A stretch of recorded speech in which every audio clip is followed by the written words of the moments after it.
Hey guys, this is miicrow here. I think I'm finally in a state of mind where I could talk about this update and not just be angry. But New World is in a spot right now where I think the game is like the closest to being just completely abandoned slash dead from a PC community wise that it has been since launch. And I wanted to talk about why. The highlights of this is we've waited about 9 months at this point for any sort of content.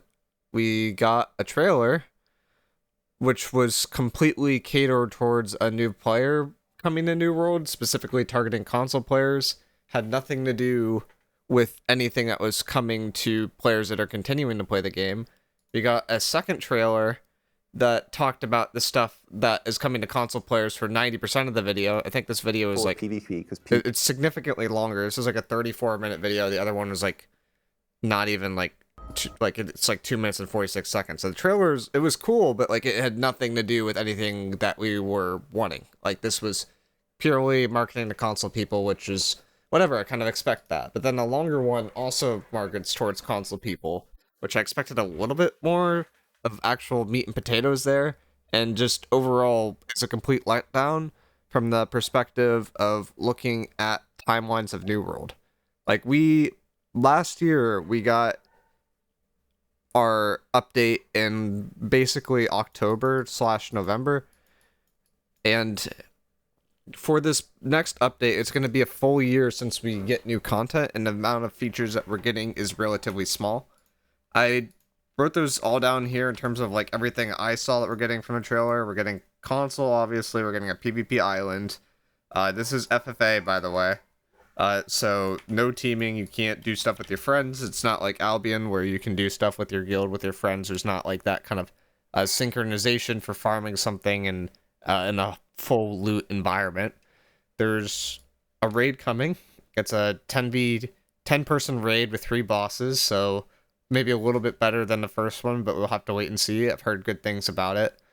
They're upping the gear score to 725, so everything you have right now is probably useless. There's going to be fresh start. There's going to be new perks, new artifacts, so all this stuff doesn't really matter too much from a player perspective. This is just like a grindiness aspect. Apparently they're doing a PvP matchmaker. They said that they're going to put it in 3v3. OPR is to be determined, and I would argue that OPR needs it a lot more than 3v3, and right now 3v3 queues are dead, so like this effectively has no impact on the game if they're just going to do it in 3v3. They're revamping Cutlass Keys, they're adding swimming and a bear mount, and that's what we're getting for the entire span of content for 12 months. Of everything that they are releasing, I think the raid is not really. We'll see how repeatable that endgame content is. I hope it's repeatable, but historically it's repeatable for about a week or two. The PvP island, I think, is likely just going to be worse than OPR because it's completely FFA. And people won't want to do that compared to OPR. The only reason why people will do it is basically just to get the endgame mats, so it's more of a chore than anything that people really want. There's other problems inherent to an FFA island. Like, there's nothing that has been said to address teaming. So, say you have 5 to 10 musket players all grouped together. They all want to just get kills so they can get other people's drops and then, use those to level up. There's nothing to do to that has been said to counter against that.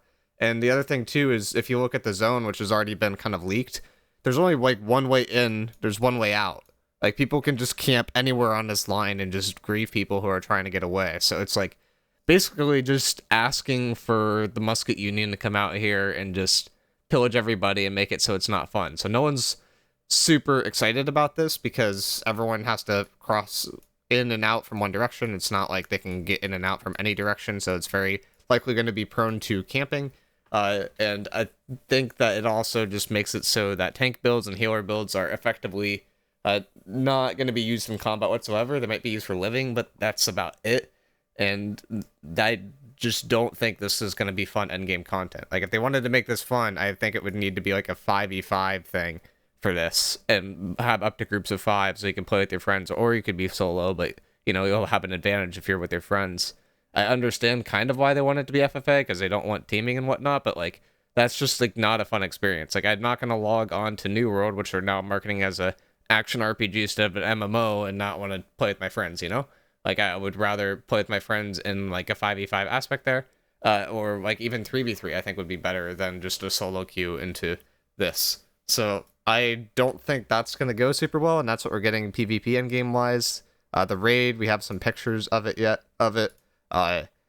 Looks okay. I've heard it's good, but it looks somewhat interesting, but I imagine it's not going to have, like, insane mechanics. Like, I don't expect this to be, like, on par with, like, the raid that Destiny just put out, for example, that had over 400,000 players on Twitch streaming it the first day it came out. That's not happening with New World. Like, it's going to be okay, but I don't think it's going to be that good. And the other thing to think about too is like, so the PR for this is like obviously been terrible. Like a lot of people have been making goodbye New World posts. If we look at Steam, like we've gone from overwhelmingly positive to overwhelmingly negative. Our all-time reviews are now mixed instead of mostly positive. If you look at the graph of this, just basically getting review bombed like Helldivers did.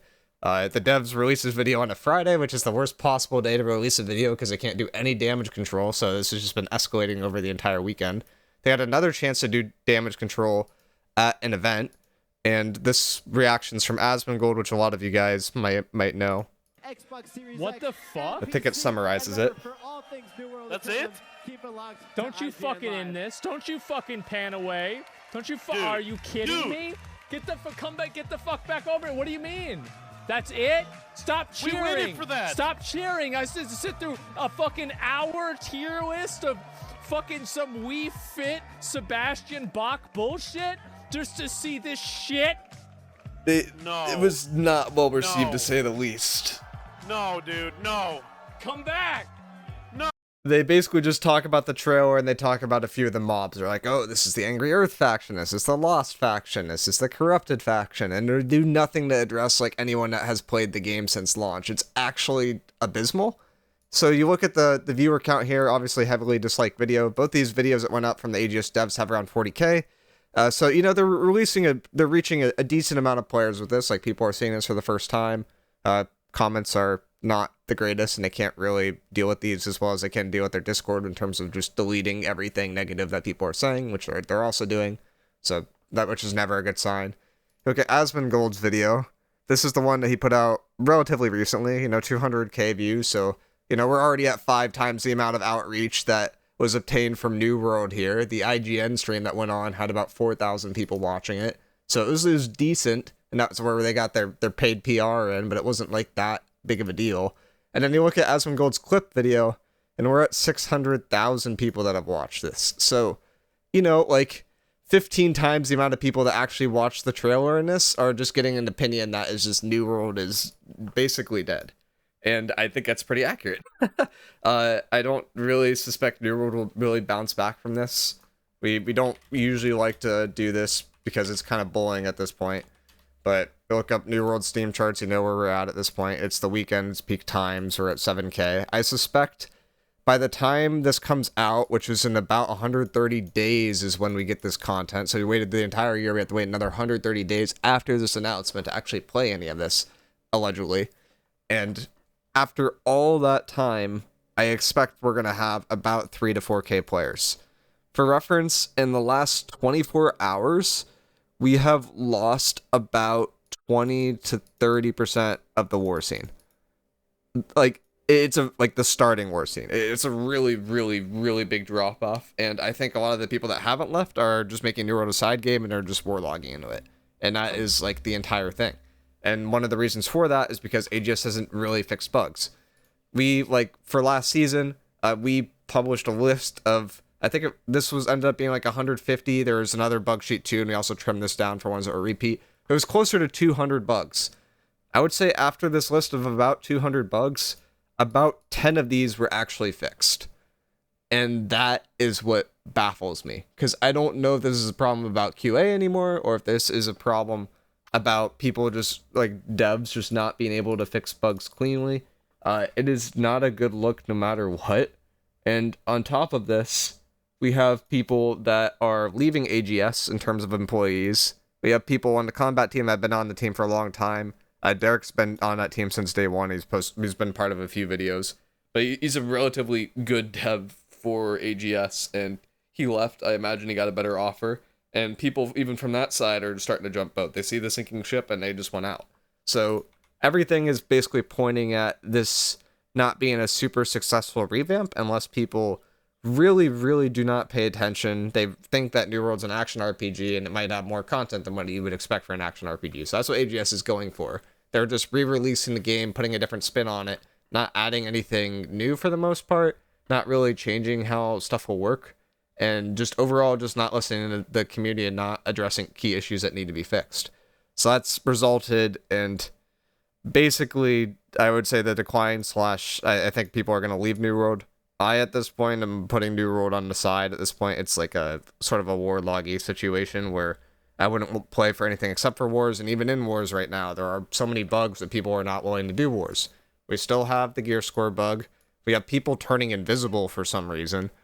We have people just starting to randomly float. We have a stamina bug, which was supposedly fixed and was not fixed, and then was found out basically immediately afterwards. So nothing is really going well. AGS has not been able to even put out a patch in the last probably year and a half that hasn't introduced major bugs. And because of that, I think New World is on its last legs, and we are sort of thinking about being done here. I myself downloaded Albion. I've been playing Albion, or talking about on Twitch a lot of like what MMOs to play. And, you know, if you want to continue playing MMOs and you don't want to be part of New World, that most of them do not have the same sort of combat is the problem. Like WoW, Final Fantasy XIV, Old School RuneScape, these are probably the top three that a lot of people would go to if they actually enjoyed these. Destiny 2 has been really popular recently because Destiny 2 actually has relatively good raids. I know some people have debated if Destiny 2 is an MMO. It is classified more as an MMO at this point than New World is. I'd argue that it has more raid mechanics at this point than New World does, and it's more of an MMO than New World is at this point, which is very weird to say. But that has the shooter aspect, which a lot of people don't like because then all the mechanics are kind of puzzle-based, since there are a lot of bullet spongy-ish bosses, which just isn't as fun. Albion's more for people that are really, really into full loot, like PvP sort of stuff. There's also Dark and Darker, which has come out that a lot of people have been going out to, and then a lot of newer players have been trying out BDO, Elder Scrolls Online, Guild Wars 2. They basically have been looking at everything except for New World, while everyone patiently waits for Ashes of Creation Alpha 2 to come out, which is supposed to come out in Q3 of this year. It's sort of a abandoned ship moment. I don't see New World recovering. I don't think anyone really saw it recovering in the first place, and now that people saw what was actually coming, they're like, oh my god, this is all the devs worked on in this whole time. And I think the thing that summarizes it most, well, besides just people that have like 12k hours saying the game is awful and they shouldn't play it, which is hilarious to me because they put 12k hours into it, but yeah, it's not something I would recommend starting up into for any console players if they're looking at this video or anything like that. But we have basically received no content for the entire year, and the content that we are receiving probably should have just been released in spring or summer. Like, it should have taken 3 to 6 months tops, and I think 3 months is like more along the lines of where most dev studios would have been at. If this was a Helldivers dev studio, this would have taken 1 month, and we are receiving it in a year, and it's less content that we hoped for as well for what we received in a year. Even if this content was released in 3 months, I think people would have been happy. If it was released in 6 months, people would have been a little upset. A year is completely ridiculous. And I think the only thing that AGS could have done in hindsight to make this go a lot smoother is not hype it up. Because they basically hyped up from spring to summer that we would have this huge update in fall, and you guys should continue playing New World, not quit, because there's going to be something really, really big coming. There's something really, really exciting. Turned out to be a console release, which was we expected, but we expected a lot more with that than just a 10-player raid and an FFA-oriented island when we were looking for, you know, the first OPR map added since 2021, which has not happened, and the devs somehow still refuse to want to add new OPR maps when it's the mode that the most people engage with PvP-wise out of every single mode in the game, and just overall have just kind of been absent from what the community have really wanted. So I think this is about the end, and if AGS could have done this in hindsight, I would have shut down the game in spring, summer, and just made it reappear in fall, like around October, with this announcement, and people would have been a lot happier, but because they tried to maintain a live service game, I think everything just went downhill, because we had higher expectations. They clearly couldn't deliver on that. They clearly didn't have resources available to help fix things in the past, and we have no faith that they're going to fix things going forward because they have not been fixed in the past. Our timelines are going to get slowed down because of consoles, so we're going to get slower patches, which are already super, super slow. They're not going to be able to do these hotfixes anymore because they have to be approved by both Sony and Microsoft unless they want to do split patches between console and PC, which is a kind of a nightmare to navigate. And I just don't see a world in which this studio can succeed going forward. I think that fundamentally, AGS has a really big problem leadership-wise. If you look at Amazon Game Studios and then the games that they've developed, none of them have come to be super successful. We have New World, which obviously has not been great. We've had Lost Ark, which is down from around 1.3 mil peak on Steam consecutively, like with everyone playing at the same time, to around 20k nowadays. So this game is down very, very bad compared to what it was. Throne and Liberty has been a complete flop in the South Korean market. They're bringing it to NA. Some people are excited about this. Most people think it's just a hard pass. And there's been 2 or 3 other games that they've worked on that have been canceled upon their initial release because they were so buggy and just were rather poor quality-wise. Some of this, I think you had to blame leadership. Some of it you can blame the devs. Some of it you can blame the engine that they're working with, because they're working with an engine that is basically just not used anymore. There's like one other popular game called Star Citizen that uses the engine that New World uses. Everyone else has moved on to Unreal Engine 5, and it is just very apparent that it is very prone to a lot more bugs and has been a source of concern from the community in terms of just being able to get content out quickly without introducing bugs. And there's so many of these bugs too that are just like very apparent. Like there's a Shirking and Power one right now where they reworked Shirking and Power. They're like, okay, we make this perk good, and then they like forgot to like check their work and made it have a null value for a certain field, so it actually doesn't boost certain types of damage anymore. And it's just like stuff like that where it's like very apparent that they don't do a good job checking their own code, really making sure the stuff that they push is actually working, and just leaves this really, really buggy mess. So I don't think you'd even blame fully the engine. I think that there's more systemic problems with that in terms of like a lack of DevOps experience or something along those lines. And this is apparent from Scott's profile too, who's been leading the game. In the last game that he led or did anything with was called WWE All-Stars. It came out in 2011, I believe. And he's just been working on New World since, and I feel like he was probably not the best choice. Dave was probably a better choice in order to lead this game, and I think Dave is the only one that the community trusts at this point, because he doesn't really do as good of a job lying through his teeth, and is a little bit more believable. Like, you could physically see Dave in pain when he is actually saying stuff that he doesn't want to say, and this is Dave for reference. Like, he's been relatively popular versus like a lot of people on this team. I think have not left the best perspective in terms of the community, but I don't think most of the hate belongs towards the devs. I think it belongs towards management, and I don't know who necessarily is to blame with that. But Amazon Games has never been able to push out a game so far that's been successful, and I imagine that they will continue to not succeed with that in terms of Blue Protocol. They're doing Tomb Raider, and then they're doing Lord of the Rings. I would be surprised if the studio is able to really create something special in the future, to be honest. With that being said, let me know if there's something I missed, if you guys have thoughts that I didn't cover here, and I will see you guys maybe in New World or on other games in the future. With that being said, peace.